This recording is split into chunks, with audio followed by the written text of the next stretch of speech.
ذرا نوٹ کریں آپ، یہ جو کچھ ہو رہا ہے یہ کرپشن کا کوئی الزام نہیں ہے میرے پر، یہ کوئی خرد برد کا کوئی الزام نہیں ہے، اس سے کوئی تعلق نہیں ہے، سرکاری خزانے سے کوئی تعلق نہیں ہے، یہ ہمارے خاندان کے نجی اور ذاتی کاروبار اور اس کے معاملات کو ہی الجھایا اور اچھالا جا رہا ہے۔ چند دن میں جے آئی ٹی کی رپورٹ بھی سامنے آ جائے گی، عدالت کا فیصلہ بھی آ جائے گا، لیکن ہم سب کو یاد رکھنا چاہیے ایک بڑی جے آئی ٹی بھی بیٹھنے والی ہے،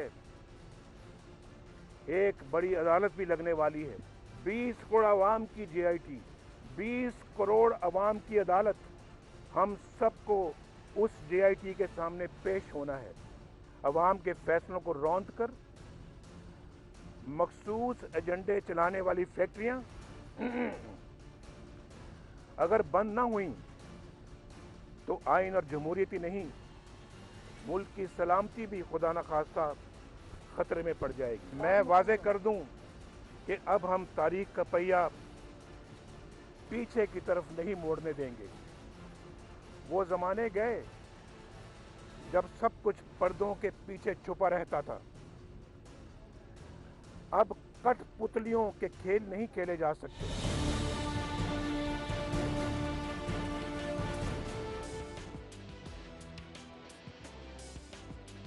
اتنی غلط بیانی کرتے میں نے کسی کو کبھی نہیں سنا۔ آپ دیکھ رہے ہیں کرا سچ، میرا نام مبشر لقمان ہے، اور میاں نواز شریف نے آج جو باتیں آپ کو نہیں بتائیں ان میں سے چند ایک میں بتا دوں کہ وہ وزیر اعظم پاکستان کی حیثیت سے جے آئی ٹی کے سامنے پیش نہیں ہوئے، بلکہ کرمنل انویسٹیگیشن میں ایک نامزد ملزم کی حیثیت سے پیش ہوئے ہیں، جنہوں نے اپنا دامن صاف کرنے کے لیے، عدالت کو سیٹسفائی کرنے کے لیے ثبوت دینے ہیں۔ ان سے کرپشن کا ہی حساب ہو رہا ہے، جو انہوں نے کہا کرپشن کا نہیں ہو رہا، ان سے کرپشن کا، ایمبیزلمنٹ کا اور سرکاری خزانے کو نقصان پہنچانے کا ہی حساب ہو رہا ہے۔ اور حد تو یہ ہے کہ کٹ پتلیوں کا ذکر کر رہے تھے میاں صاحب، لیکن میاں صاحب آج بھی پڑھی ہوئی لکھی ہوئی تقریر پہلے سے وہ پڑھ رہے تھے، یعنی تقریر کسی اور نے لکھی تھی اور وہ آ کے کر رہے تھے۔ وہ تو جے آئی ٹی سے اندر نکلے تھے اور ایک دم انہوں نے وہ اندر بیٹھ کے تو وہ 11 صفحوں کی تقریر اپنی نہیں لکھ سکتے تھے، تو ان کو لکھی لکھائی جو تقریر ان کو سامنے دے دی گئی انہوں نے کٹ پتلی کی طرح وہ پڑھ دیا۔ پاکستانی سیاست کا ایک بہت بڑا نام، کسی تعارف کا محتاج نہیں، میاں منظور احمد بٹو صاحب آج میرے ساتھ ہیں، اور میں سمجھتا ہوں کہ آج بڑے بڑے راز سے اور حقائق سے پردہ اٹھے گا۔ میاں صاحب thank you and welcome to کھرا سچ۔ یہ آج جو آپ نے سنی میاں نواز شریف کی تقریر، اس کا متعلق کیا رائے ہے آپ کی؟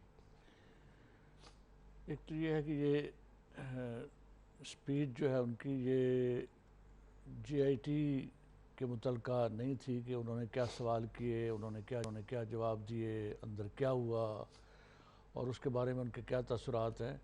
یہ ایک لکھی ہوئی اسپیچ تھی جو وہ لے کے آئے تھے جے آئی ٹی میں پیش ہونے سے پہلے کی لکھی ہوئی اسپیچ تھی، اور وربیٹم انہوں نے وہ بیان کر دیا ہے، اور اس میں ایک لفظ بھی ان کا اپنا نہیں ہے جس میں انہوں نے یہ کہا ہو کہ جے آئی ٹی میں کارروائی آج جو ہے یہ کیا ہوئی، اور اس میں سوال کیا تھے اور میرے جواب کیا تھے، اور کیا میں ان کو سیٹسفائی کر سکا ہوں یا نہیں کر سکا ہوں۔ تو اس میں انہوں نے واضح کرنے کی کوشش کی ہے کہ یہ کرپشن کے کیس نہیں ہیں، یہ ہماری فیملی کے کاروبار کے معاملات جو ہیں ان کو ایسے الجھایا جا رہا ہے۔ تو یہ انہوں نے ثابت کرنے کی کوشش کی ہے آج کہ منی لانڈرنگ اور ٹیکس چوری جو ہے یہ کرپشن نہیں ہے۔ تو ان کے خلاف تو منی لانڈرنگ کے کیس ہے، ٹیکس چوری کے کیس ہے، اپنے اثاثے چھپانے کے کیس ہیں، اور اپنا پیسہ جو ہے یہ پاکستان سے ٹرانسفر کر کے، کرپشن کا پیسہ ٹرانسفر کر کے پاکستان سے وہاں جا کے جائیدادیں بنانے کے کیس ہے۔ اس کے بارے میں انہوں نے بتانا ہے کہ وہ پیسہ کہاں سے آیا۔ وہ جو انگلینڈ میں ان کے اثاثے بنے ہیں جن میں ان کے صاحبزادے قیام پذیر ہیں، وہ پیسہ کہاں سے آیا؟ سیدھی بات ہے کہ وہ بتا دیں کہ وہ پیسہ کہاں سے آیا، کس ذریعے سے کیا، اور یہ نہیں بتا سکے اپنی پارلیمنٹ کی سپیچ میں، یہ نہیں بتا سکے اپنی پبلک جو قوم کو ایڈریس کیا اس میں کہ وہ پیسہ کہاں سے آیا۔ انہوں نے نہیں بتایا کہ قطری جو ہے شہزادہ اس نے یہ پیسہ ہمیں دیا، اس میں انہوں نے نہیں کہا، بعد میں وہ قطری کا خط آ گیا۔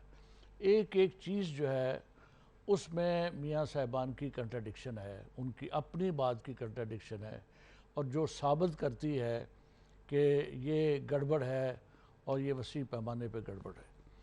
اور یہاں مبشر لقمان صاحب، یہ کافی لوگوں کو یہ ذاتی طور پہ علم ہے کہ یہ پیسہ پاکستان سے گیا ہے، اس میں کوئی دوسری بات ہے نہیں، اور یہ اب بالکل جے آئی ٹی کی سمجھ میں بھی یہ بات آ گئی ہوگی اور آ جائے گی کہ یہ پیسہ پاکستان سے گیا ہے، اور پاکستان سے جو پیسہ گیا ہے ایک کک بیک کا پیسہ ہے، اور ان دنوں میں جو منصوبے بنے ہیں وہ منصوبے بھی ہماری آنکھوں کے سامنے بنے ہیں، اس کے کک بیک کا یہ پیسہ ہے جو گیا ہے، جس سے جا کے یہ جائیدادیں جو ہیں یہ انگلینڈ میں خریدی گئی۔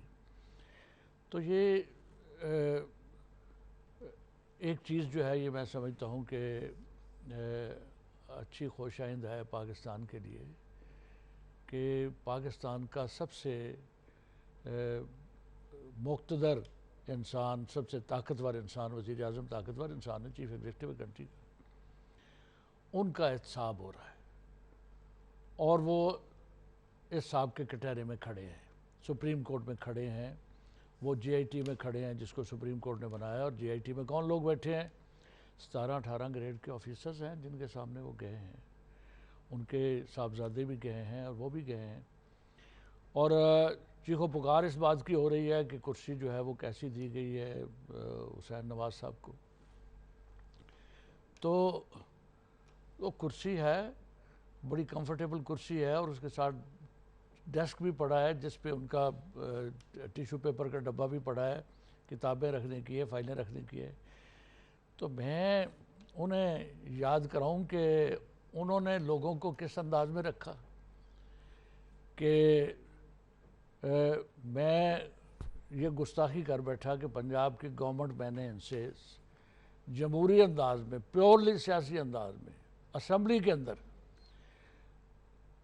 نو کانفیڈنس موشن موو کر کے، یہ ان پریسیڈنٹڈ ہے، کبھی نو کانفیڈنس موشن پاکستان میں ہوا نہیں سٹنگ چیف منسٹر کے اگینسٹ، اور اس زمانے میں میرے ساتھ کوئی فوجی ڈکٹیٹر بھی نہیں تھا پاکستان میں، سیویلین حکومت 18 یا 19 لوگ تھے نا؟ کوئی نہیں، جو 18-19 والی بات کی بات ہے، پہلے جو نو کانفیڈنس ہوا، جو ان کے غلام حیدر وانی صاحب سے اللہ انہیں جنت دے، ان کا چیف منسٹر جو تھا، میں اسپیکر تھا اس وقت، تو میرے ان کے ساتھ تعلقات خراب ہو گئے تھے، ان کے میرے ساتھ تعلقات خراب ہو گئی تھی، تو میں نے نو کانفیڈنس موشن جو ہے وہ موو کیا، اور موو کر کے وہ 165 بندے جو ہیں جو اسمبلی کے میرے ساتھ شامل ہو گئے، اور 165 بندوں نے نو کانفیڈنس موشن موو کر کے اس کو کامیاب کیا، اور مجھے چیف منسٹر بنایا، غلام حیدر وانی صاحب کو ہٹا دیا۔ تو یہ گستاخی تھی میری۔ اس کے بعد انہوں نے گورنر راج لگایا، وہ گورنر راج بھی ناکام ہو گیا، اور اس کے بعد ان کو اور غلام اسحاق خان کو دونوں کو جانا پڑا، اور دونوں گئے، اور اس کے بعد جنرل الیکشن ہو گیا، تو جنرل الیکشن کے بعد پھر میں دوبارہ چیف منسٹر الیکٹ ہو گیا، اس میں 18 بندے تھے میرے ساتھ، اور پاکستان پیپلز پارٹی میں محترمہ بے نظیر بھٹو صاحبہ پرائم منسٹر بنی، اور انہوں نے میرا ساتھ دیا، انہوں نے مہربانی کی، ان کے 108 لوگ تھے، ان کے مسلم لیگ نواز کے 98 لوگ تھے، 18 میرے ساتھ تھے مسلم لیگ جنیجو کے، اور 18 انڈیپینڈنٹ تھے، وہ 18 انڈیپینڈنٹ بھی میرے ساتھ شامل ہو گئے، تو ہم 36 ہو گئے۔ تو اس پوزیشن میں میری اپنی پارٹی کے 18 لوگ تھے، تو یہ گورنمنٹ میں نے 2.5 سال چلائی، اور اس میں نے ریفارمز بھی کی۔ تو میں یہ بھی کہتا ہوں کہ یہ لوگ جو ہیں یہ گورنمنٹوں کو کمپیئر کرتے ہیں، شہباز شریف صاحب کی گورنمنٹ کو کمپیئر کرتے ہیں، تو میں کہتا ہوں کہ میں نے 2.5 سال 18 ممبرز کے ساتھ گورنمنٹ چلائی، اور اس میں ریفارمز کی، کروڑوں لوگوں کے فائدے کی ریفارمز کی، میں اس کو بتاؤں گا آپ کو۔ تو میں کہتا ہوں کہ شہباز شریف صاحب جو ہیں یہ مجھے 18 ممبروں کے ساتھ 2.5 دن، میں نے 2.5 سال چلائی، یہ 2.5 دن مجھے حکومت کر کے دکھا دے تو میں ان کو مان جاؤں۔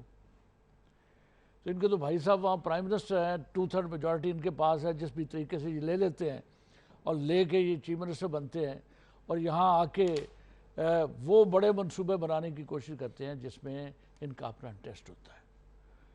آپ کے خیال میں کیا میاں نواز شریف کرپٹ ہے؟ دیکھیں، میں آپ کو بتاؤں کہ ایوب خان کے زمانے میں یہاں نواب صاحب کالا باغ جو تھے یہ گورنر تھے، ویسٹ پاکستان کے گورنر تھے، اور اس زمانے میں آپ کو بتاؤں کہ کیا کرپشن کا کیا لیول تھا کہ ایک کاشتکار جو تھا وہ گورنر تھا یہاں، اور بڑا طاقتور گورنر تھا نواب کالا باغ ویسٹ پاکستان کا. تو اس وقت کرپشن کا معیار یہ تھا کہ جو ایم این اے ہے بڑی مہربانی گورنر صاحب کرتے تھے تو 2 گاڑیوں کا روٹ پرمٹ اس کو دے دیتے تھے، اور ایم پی اے کو 1 گاڑی کا روٹ پرمٹ جو ہے وہ مل جاتا تھا. یہ کرپشن کا یا عہدوں پہ بیٹھے لوگ جو ہیں ان کو برات دینے کا بڑے سے بڑا جو کام تھا وہ یہ تھا. جب سے یہ آئے ہیں 85 میں ایک کاروباری بندے آئے ہیں، ان کے بارے میں کاروباری بندوں کے بارے میں یہ میں نے تو نہیں کہا، یہ آج سے کتنے 100 سال پہلے لوگوں نے کہا ہے کہ کاروباری بندہ جو ہے وہ آپ کا بادشاہ بن جائے گا، رولر بن جائے گا تو رعایا جو ہے وہ بھوکے مر جائے گی. تو یہ بڑے داناؤں نے یہ بات کہی. تو جب سے یہ آئے ہیں کرپشن کا سٹینڈرڈ چینج ہو گیا ہے، ٹیکنیکل کرپشن ہو گئی ہے، اداروں کی کرپشن ہو گئی ہے، اور کک بیکس کی کرپشن ہو گئی ہے. اور اس کی وجہ سے یہ ساری خرابیاں جو ہیں یہ آپ کو جو اس وقت نظر آ رہی ہیں ہمارے معاشرے میں، جو کرپشن کا لیول ہے، یہ کرپشن اتنی بڑھ گئی ہے ہمارے ملک کے اندر. اور یہ بڑھ جانے کا سبب جو ہے وہ یہ ہے کہ جب مبشر لقمان صاحب چھت ٹپک رہی ہو تو فرش صاف کر سکتے ہیں آپ؟ فرش صاف نہیں ہو سکتا. بڑے لوگ اوپر بیٹھے اگر کرپشن کر رہے ہیں تو نچلے لوگ جو ہیں ان کے لیے تو پھر کھلی نواز شریف کرپٹ ہیں آپ کے کھلی بات. میرے خیال کے مطابق ان کا سسٹم، ان کا سارا نظام جو ہے وہ بیسڈ ہی کرپشن یہ بیسڈ اس بات پہ ہے کہ پیسہ بنانا ہے، حکومت میں آ کے پیسہ بنانا ہے، اور کیسے کتنا پیسہ میاں صاحب خرچ بھی کرنے کے لیے زندگی چاہیے نا، کتنا پیسہ، ہوس کتنی ہوتی ہے؟ دیکھیں میں آپ کو بتاؤں کہ پرائم منسٹر آف پاکستان بنے ہیں 3 مرتبہ پرائم منسٹر، اس سے بڑی عزت کسی بندے کو مل سکتی ہے؟ بیس کیا ہے ان کی؟ پولیٹیکل بیس تھی کوئی ان کی؟ یہ تو بی ڈی ممبر بھی ان کے آباء و اجداد میں سے کوئی نہیں بنا. تو یہ پرائم منسٹر آف پاکستان 3 دفعہ بنے، 2 دفعہ یہ چیف منسٹر بنے، میرے ساتھ چیف منسٹر بنے، میں اسپیکر تھا، یہ چیف منسٹر تھے، ان کے بھائی چیف منسٹر کسی دفعہ بن گئے. تو یہ اتنی بڑی عزت ان کو پاکستان میں ملی ہے. اب ان کے 2 بیٹے ہیں اور ان کے دونوں بیٹے جو ہیں وہ باہر جا کے انگلینڈ میں کاروبار کر رہے ہیں، باہر کے ملکوں میں کاروبار. یعنی آپ پرائم منسٹر آف پاکستان ہیں اور آپ نے تو باہر جا کے لوگوں کو کہنا ہے کہ بھائی پاکستان میں انویسٹمنٹ لے کے آؤ، پاکستان میں کارخانے لگاؤ، پاکستان میں پیسے کی ریل پہ لو، جاب اپرچونٹیز جو ہیں لوگوں کو ملے. غریب لوگ جو ہیں جابز کو ترس رہے ہیں یہاں، ان کو جاب اپرچونٹیز ملے، مہنگائی جو ہے یہ کم ہو، پیسہ ہے پاکستان کے اندر. باہر کے لوگوں کو بتائیں کہ پاکستان میں ایسے حالات ہیں کہ آپ آ کے انویسٹمنٹ کریں. بھئی آپ خاک بتائیں گے لوگوں کو کہ پاکستان میں حالات کیسے، آپ کے اپنے بچے جو ہے وہ باہر کے ملک میں جا کے کاروبار ڈار کے بچے باہر ہیں، اسحاق ڈار کے بچے جو ہے وہ باہر ہیں، وزیر خزانہ کے بچے باہر ہیں، اور وہ آئے دن جو ہے سنتے ہیں کہ وہاں ٹاور بنا رہے ہیں. وہ آپ کے کیا خیال ہے کہ لوگوں کو بڑی کچھ لوگ ہیں جن کا کہنا ہے کہ GIT ڈرامہ ہے، اور کچھ کا کہنا ہے کہ پھر کچھ نہیں ہونا کیونکہ یہ اسٹیبلشمنٹ میاں نواز شریف کو کچھ نہیں کہتی؟ آج تک تو ریپوٹیشن یہی ہے ان کی کہ یہ ہمیشہ سے ان کے بارے میں یہی ہے کہ یہ اسٹیبلشمنٹ کے آدمی ہیں. اور میں آپ کو بتاؤں کہ یہ جب 88 میں چیف منسٹر بنے، میں اسپیکر تھا اور محترمہ پرائم منسٹر بن گئی. تو یہ ان کے تعلقات کشیدہ ہو گئے. تو یہ ان کو ریسیو کرنے کے لیے جاتے تھے. مطلب ہے کوئی ورکنگ ریلیشن شپ جو ہے وہ بالکل ناپید تھی پرائم منسٹر پاکستان کی اور چیف منسٹر. کشیدہ بھی انہوں نے خود کر لیے تھے، کشیدہ بھی انہوں نے خود کر لی. تو ہم لوگ اکثر یہاں علیحدہ ہو کے بات چیت کرتے تھے کہ ہماری بات کا پتہ نہ چلے. تو میں بھی کچھ ملاقاتوں میں شامل ہو جاتا تھا ان کے ساتھ، مجھے یہ بلاتے تھے میں شامل ہو جاتا تھا. تو ایک دن ہم پنجاب لائبریری میں بیٹھ کے بات چیت کر رہے تھے. تو میں نے ان کو علیحدہ میں نے ان سے بات کی. میں نے کہا میاں صاحب یہ جو اس وقت ورکنگ ریلیشن شپ کا عالم ہے وفاق کے ساتھ پنجاب کا اور پرائم منسٹر کے ساتھ چیف منسٹر کا، تو اس سے تو نظام جو ہے یہ خطرے میں پڑ جائے گا. نظام جو ہے یہ تو شاخ نازک پہ آشیانہ ہے، یہ تو گر جائے گا. تو مجھے کہنے لگے کہ میری بات سنو، تو میں نے بات سنی تو مجھے کہنے لگے کہ یہ اپنا یہ مجھے اوپر سے انہوں نے کہا ہے کہ اس کے ساتھ تعاون نہیں کرنا، اسٹیبلشمنٹ کا نام لے یعنی کے، فوجیوں نے کہا اسٹیبلشمنٹ کا نام لے کے کہنے لگے کہ انہوں نے مجھے کہا کہ اس کے ساتھ تعاون نہیں کرنا. تو یہ شروع سے جنرل ضیاء الحق کے منظور نظر تھے. جنرل ضیاء الحق سے انہی کے بارے میں کہا تھا کہ میرے پروگرام میں اقبال ٹکا صاحب نے کہا کہ انہوں نے جنرل جولانی کو پیسے دیے تھے وزیر اعلیٰ بننے کے لیے. اس کے بارے میں مجھے علم نہیں ہے، لیکن وزیر یہ اعلیٰ کیسے بنے پھر یہ؟ وزیر اعلیٰ تو یہ میں سمجھتا ہوں کہ یہ اس وقت ضلع کونسل اکاڑا کا چیئرمین تھا اور یہ منسٹر تھے پنجاب کے، اور ہم پنجاب کونسل میں اکٹھے ہوتے تھے اور جیلانی صاحب پریزائڈ کرتے تھے اس کونسل کو. اور اس میں ان کو بڑا شوق تھا کیونکہ یہ الیکٹڈ نہیں تھے، ہم لوگ الیکٹڈ تھے. میں الیکٹڈ چیئرمین تھے وہاں جو اس میٹنگ میں آتے تھے. تو ان کو بڑا شوق تھا، یہ ہمارے ساتھ تعلقات بنانے کے لیے بڑے کین ہوتے تھے. تو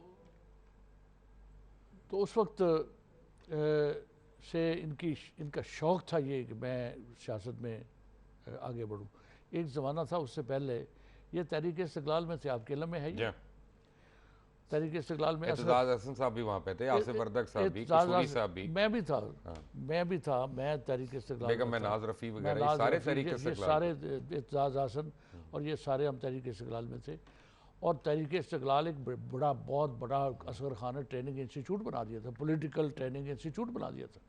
یعنی 2 سال کے بعد الیکشن ہوتے تھے اس کے، جیسے عمران خان صاحب کے الیکشن ہوتے ہیں ایسے اصغر خان صاحب کے 2 سال کے بعد الیکشن ہوتے تھے. لیکن وہ الیکشن جس انداز میں ہوتے تھے اس سے جو ہار جاتے تھے وہ پارٹی چھوڑ جاتے تھے. اس کا نقصان بھی ہوا. میں نے اس میں اپنی کتاب میں لکھا ہے، میری کتاب کا نام ہے جرم سیاست، وہ میں آپ کو دوں گا. تو اس میں نے لکھا ہے کہ تحریک استقلال ایک ٹریننگ انسٹیٹیوٹ رہا لوگوں کے لیے. یہ سارے لوگ فخر امام وغیرہ یہ سارے اعتزاز احسن اور ہم لوگوں نے وہاں سے ٹریننگ حاصل کی. تو میاں نواز شریف بھی اصغر خان کے لیے مرسڈیز لے جاتے تھے اور ان کو بٹھا کے یہ پھرتے تھے. تو ان کو بڑا شوق تھا. یہ جب اصغر خان صاحب خود فورڈ ویگن چلا رہے ہوتے تھے، تو یہ فورڈ کامبی ویگن تھی ان کے پاس، تو یہ مرسڈیز لے کے اصغر خان صاحب کو لے کے پھرتے تھے. اور پارٹی میں ان کی کوئی عہدہ نہیں تھا ان کے پاس، لیکن ان کی بڑی خواہش تھی کہ مجھے کو عہدہ ملے. لیکن یہ 79 کی بات ہے جب وعدہ کیا تھا جنرل ضیاء الحق نے کہ میں الیکشن کراؤں گا. 79 کا وعدہ، 79 کو اس نے الیکشن کا فیصلہ کر دینا تھا، 3 مہینے کے اندر ہوگا الیکشن. لیکن 79 میں آ کے اکتوبر 79 میں ضیاء الحق صاحب نے فیصلہ کیا کہ الیکشن نہیں ہوں گے اور الیکشن کے حالات نہیں ہیں اور میں لوکل باڈیز کے الیکشن اناؤنس کرتا ہوں. تو پھر یہ میاں نواز شریف صاحب جو تھے یہ اس کے ساتھ ضیاء الحق کے ساتھ شامل ہو گئے اور اس کی کابینہ میں یہ شامل ہو گئے. بالکل ٹھیک ہے، وہاں سے یہ کہانی شروع ہوئی. لیکن نور بٹو میرے ساتھ ہی ہیں ایک بریک کے بعد. Take a break.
Welcome back from break. Bhutto صاحب میرے ساتھ ہیں. بٹو صاحب آج بھی میں نے سن رہا تھا میاں صاحب کی تقریر, تو اس میں پیپلز پارٹی کے اوپر انہوں نے اپنا نزلہ گرایا.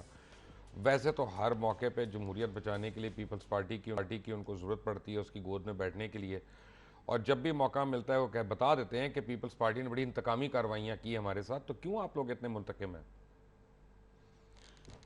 دیکھیں, پاکستان پیپلز پارٹی کے انتقام کی جو بات کرتے ہیں وہ کرتے ہیں کہ بھٹو صاحب نے ان کی انڈسٹری جو ہے وہ قومی آئی تھی. تو کیا بھٹو صاحب نے صرف انہی کی انڈسٹری قومی آئی تھی یا پورے پاکستان کی انڈسٹری قومی آئی تھی؟ تو انہوں نے پورے پاکستان کی انڈسٹری جو ہے وہ نیشنلائز کی تھی, کہ ان کے مینیفیسٹو میں یہ تھا کہ لیبررز کو اس کا حصہ دار بنانا ہے, محروم طبقوں کو نمائندگی دینی ہے, کمزوروں کو اوپر اٹھانا ہے, اور ان کو ایک سیلف ریسپیکٹ دینی ہے, ان کو عزت دینی ہے, ان کو وقار دینا ہے, اور ان کو معاملات میں, ملک کے معاملات میں, قومی معاملات میں ان کو شریک کرنا ہے. تو یہ ان کا مینیفیسٹو تھا جو آج تک پاکستان پیپلز سنگل آؤٹ نہیں ان کو کیا, تو ان کو سنگل آؤٹ کسی نے نہیں کیا, لیکن میاں صاحبان نے لوگوں کو سنگل آؤٹ کیا. مثلا میں آپ کو بتا رہا تھا کہ مجھ سے گستاخی یہ ہوئی کہ میں ان کی مرضی کے خلاف پنجاب کا چیف منسٹر بن گیا, اور ایک دفعہ بنا نو کانفیڈنس کر کے, دوسری دفعہ الیکشن میں بن گیا ان کو ہرا کے. تو آپ 85 سے لے کے مبشر لقمان صاحب دیکھیں ہسٹری پنجاب کی, تو آپ کو 85 سے لے کے آج تک جتنے 30-32 سال گزرے ہیں اس میں سیاسی انداز میں ان کو ہرانے والا اگر کوئی بندہ نظر آئے گا سیاسی انداز میں, وہ صرف آپ ہیں. تو وہ صرف منظور احمد وٹو جو ہے, اور اس کے ساتھ اللہ تعالیٰ کی مدد تھی, اس کا کرم تھا, اور میرے ساتھیوں کا ساتھ میرے ساتھ تھا. تو میں نے 2 دفعہ ان کو ہرایا, ایک دفعہ نو کانفیڈنس موشن کر کے, ٹھیک ہے, دوسری دفعہ محترمہ بے نظیر بھٹو کی سپورٹ سے میں چیف منسٹر بنا اور ان کو ہرایا.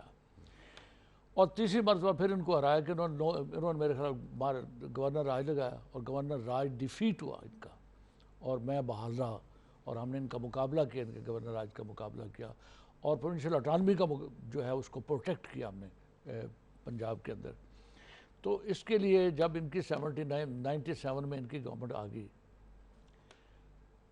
تو اور آ گئی فاروق خان لغاری صاحب کی مہربانی کی وجہ سے, کہ انہوں نے بے نظیر صاحبہ کا, جو ان کی پارٹی کی صدر تھیں, جو ان کی پارٹی کو چلانے والی تھی, ان کو انہوں نے دھوکہ دیا, اس کو دھوکہ دیا, اور ان کے خلاف کارروائی کی, اور کارروائی کر کے اسمبلی توڑی, اور ان کے خلاف کرپشن کے الزامات فاروق خان لغاری نے لگایا جب پاکستان پیپلز پارٹی کی پرائم منسٹر کے اگینسٹ. تو اس وقت یہ 97 میں بہت بھاری اکثریت سے یہ جیتے. فاروق خان نہیں سمجھتے تھے کہ یہ اتنی اکثریت سے جیتیں گے. میں اس وقت چیف منسٹر بحال ہو گیا تھا کورٹ سے, پیپلز پارٹی کی گورنمنٹ ختم ہوئی, فاروق خان نے کی, اور 3 دن کے اندر میں چیف منسٹر بحال ہو گیا. تو اس وقت سارے پنجاب میں صرف فلیگ کار میری تھی, اور ساری ختم ہو گئی تھی کہ پیپلز پارٹی کی گورنمنٹ ختم ہوگی, میں بحال ہو گیا. تو میری فاروق خان سے ملاقات ہوئی, تو مجھے کہنے لگے بطور پریزیڈنٹ ان کے, اور میں بطور چیف منسٹر, میری گورنمنٹ عدالت نے بحال کر دی تھی. تو مجھے کہنے لگے کہ وٹو صاحب آپ بڑے جہاں دیدہ انسان ہیں, تجربہ ہے آپ کا, بتائیں کیسے حالات ہیں. مجھے تو بڑی مجبوراً اپنی پارٹی کی گورنمنٹ جو ہے ختم کرنی پڑی, تو بڑا مجبور ہو گیا میں, تو اب کیا اس کا ہوگا. تو میں نے کہا آپ کرنا کیا چاہتے ہیں؟ انہوں نے کہا میں الیکشن کروانا چاہتا ہوں. تو میں نے کہا الیکشن نواز شریف نے جیتنا ہے. وہ کیسے جیتنا ہے؟ میں نے کہا دس از دا رائٹنگ آف دا وال. یہ تو آپ کسی ریڈی والے سے پوچھے باہر جا کے, آپ نے اپنی پارٹی کی گورنمنٹ توڑ دی ہے, اپنے پرائم منسٹر پہ الزامات آپ نے لگائے ہیں, وہ تو پولیٹیکلی مار دیا آپ نے, تو پولیٹیکلی ان کو تباہ کر دیا آپ نے. اب جیتنا کس نے ہے؟ نواز شریف نے جیتنا ہے, اور نواز شریف نے 2/3 اکثریت سے جیتنا ہے.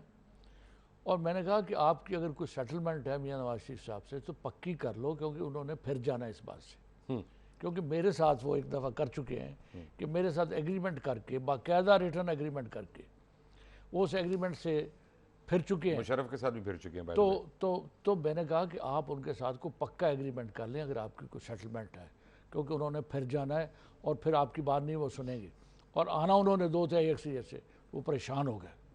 واقعی میں نے کہا میں آپ کو بتا رہا ہوں, میرا تجربہ ہے کہ اس پوزیشن میں میاں نواز شریف کو کوئی ہرا نہیں سکتا، اس کا مقابلہ ہی کوئی نہیں ہے۔ مقابلہ کرنے والے کو تو آپ نے ڈیمیج کر دیا ہے، اس نے آپ تو تباہ کر دیا پارٹی کو۔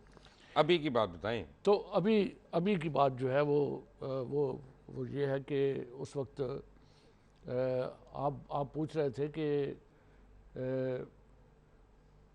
آپ کا کیا سوال تھا؟ میں سنگل آؤٹ ہو رہے ہیں، انتقام کیوں لیتے ہیں آپ لوگ؟ اور میاں صاحب نے تو کبھی انتقام نہیں لیا۔ ہاں میں آپ کو جب یہ دوبارہ آ گیا 97 میں، تو 97 میں ان کی گورنمنٹ آ گئی، مرکز میں بھی آ گئی، صوبے میں بھی آ گئی، اور لغاری صاحب کی انہوں نے چھٹی کروا دی۔ لغاری صاحب فارغ ہو گئے، جو میں نے بات کی تھی اس کے مطابق انہوں نے چھٹی کروا دی ان کی۔ تو انہوں نے ہمارے خلاف کیس بنانے شروع کر دیے، اور میری فیملی کے خلاف انہوں نے 10 کیس بنائے۔ میرے خلاف، میرے بیٹے معظم خان، وہ ایم پی اے تھا اس وقت 97 میں، اس کے خلاف جمشید دستی کو نہیں چھوڑا، آپ تو وزیر اعظم ہیں، وہ وزیر اعلیٰ تھے۔ میں وزیر اعظم، تو میرے بیٹے کے خلاف وہ ایم پی اے تھا اس وقت، اس کے خلاف کیمرہ چوری کا کیس بنایا۔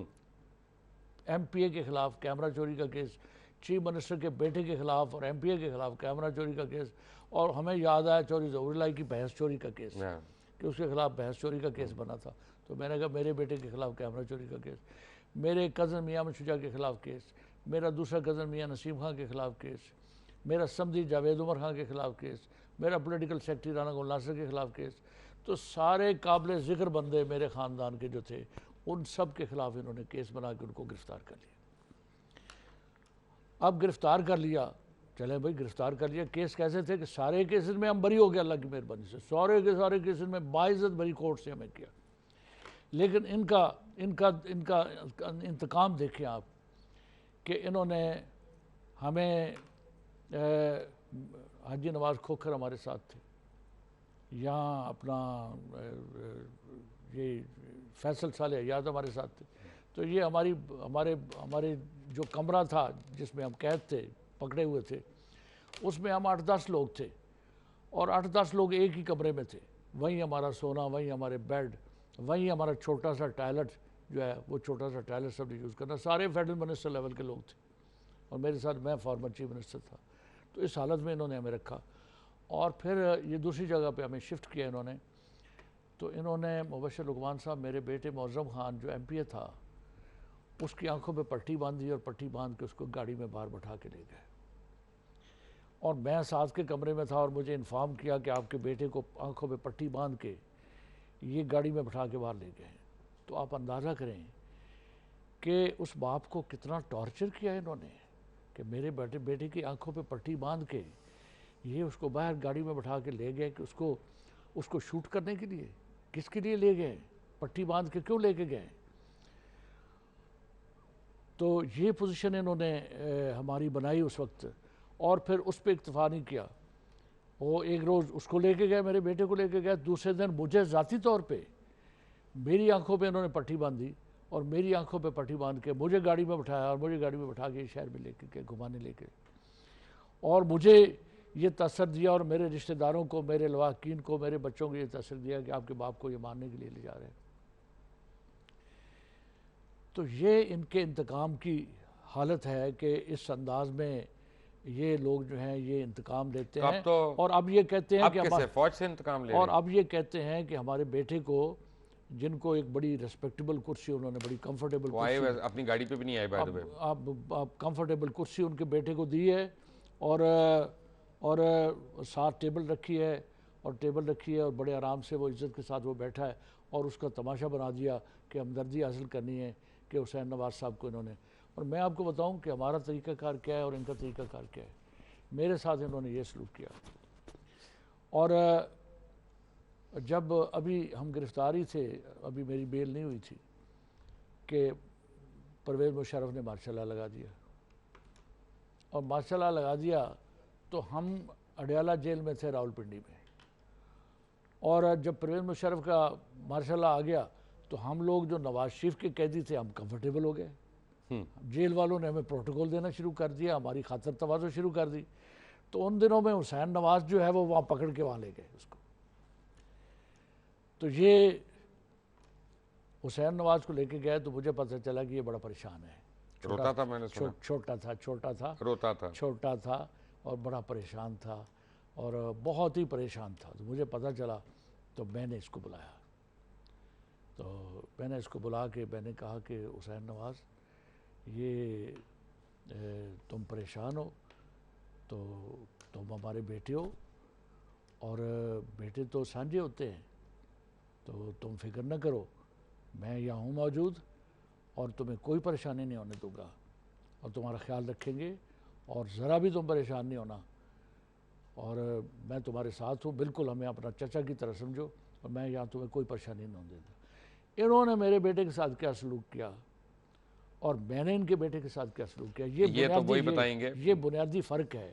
یہ بنیادی فرق ہے سوچ کا, براٹ اپ کا, تربیت کا. یہ ایک بنیادی فرق ہے کیریکٹر کا. کریکٹر کا. میاں منظور احمد ساتھ ہی ہیں ایک بریک کے بعد. Take a break.